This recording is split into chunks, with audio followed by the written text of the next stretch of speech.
Amém, irmãos? Bom dia. Hoje a gente vai desfrutar um pouco da quarta-feira, amém?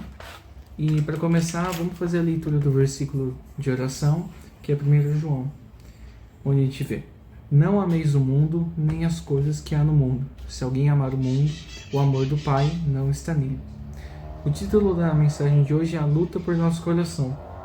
E logo no primeiro parágrafo, a gente lê sobre Paulo, entendendo que a nossa batalha ela não é entre carne e sangue, mas é uma batalha espiritual, como a gente vê em Efésios capítulo 6, que fala contra os principados e potestades, contra os dominadores deste mundo tenebroso, contra as forças espirituais do mal nas regiões celestes.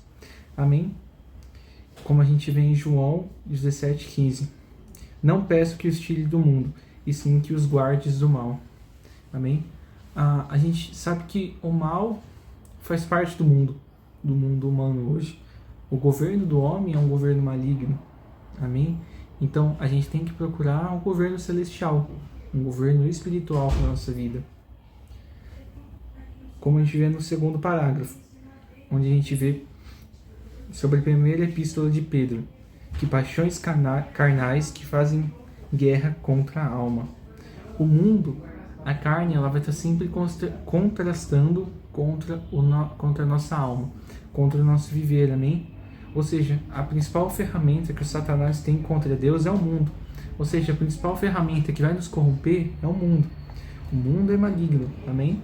Portanto, não permitamos que o mundo ocupe nosso coração e nos distancie de Deus, amém?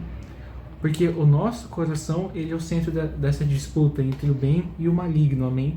Porque o nosso coração que vai fazer a morada de Deus. E o nosso coração ele tem que estar aconchegado para a chegada, amém? Porque à medida que a semente cresce nos corações, o reino de Deus cresce e ocupa a terra.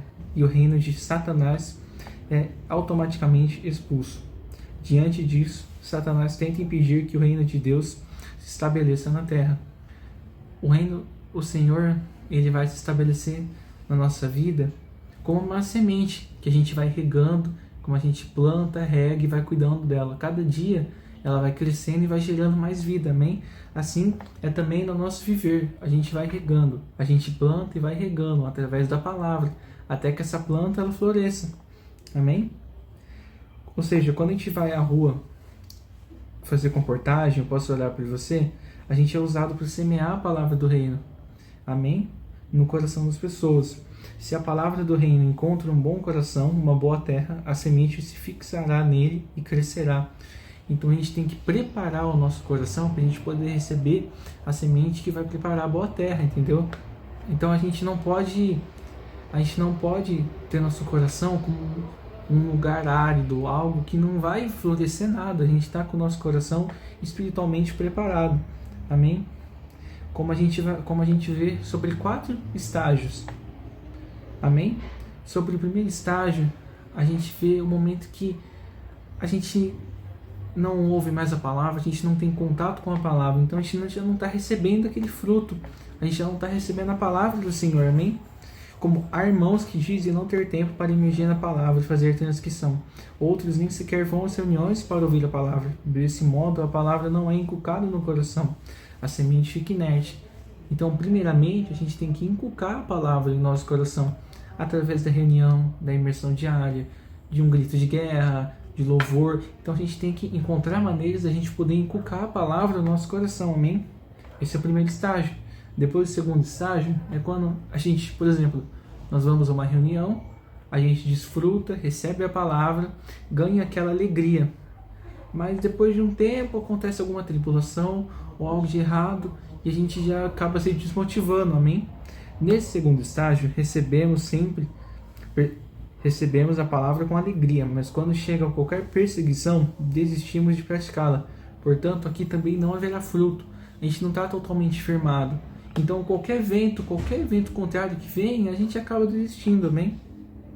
Logo depois, a gente tem o terceiro estágio, que é quando a gente está em solo rochoso, como a gente pode ler em Mateus 13. Porém, os cuidados do mundo e a fascinação dos riquezas sufocam a palavra e fica infrutífera. Ou seja, a gente está recebendo a palavra, a gente está ouvindo, a gente está desfrutando, mas a palavra ela não consegue frutificar em nós porque a gente tem algo impedindo ela. Nossos espinhos estão sufocando a palavra, amém? Então a gente tem que deixar que essa palavra ela flua em nós como um rio. Essa palavra ela tem que crescer, amém? Como a gente pode ler aqui, ó, o mundo com seus cuidados e a fascinação de riquezas sufocam a palavra que foi semeada. Quando o Senhor voltar, essa semente também não terá frutificado. E por último, o quarto estágio é quando a gente recebe a palavra e a gente tem a boa terra em nós, amém? Como a gente pode ler em Mateus 13 também, que fala: o que foi semeado em boa terra é o que ouve a palavra e a compreende. Este frutifica e produz a 100 e a 30 por 1. Amém? É o solo que frutifica. Então a gente tem que ser essa boa terra que frutifica, que vai trazer frutos para o reino. Amém? Porque o nosso coração, a gente tem um único coração de servir e de estar disposto a ouvir a palavra e a frutificar a palavra. Amém? Porque o mundo faz parte do maligno, como a gente vai ver aqui. O mundo jaz no maligno. Esse verbo de jazer, ele faz uma referência não a moradia, mas algo que já está morto. Então o mundo é algo que já morreu, é algo que já está morto já. Amém? Mas a nossa moradia é no Senhor. Amém? Vamos ler então o último parágrafo, que fala: para vencer o maligno, precisamos da palavra de Deus. Fazemos imersão na palavra, transcrição, anotamos, porque isso faz com que a palavra habite ricamente em nós. E assim fazemos a palavra circular em nós, ensinando, instruindo e admoestando-nos mutuamente, cheios da palavra. Vencemos o maligno. Amém?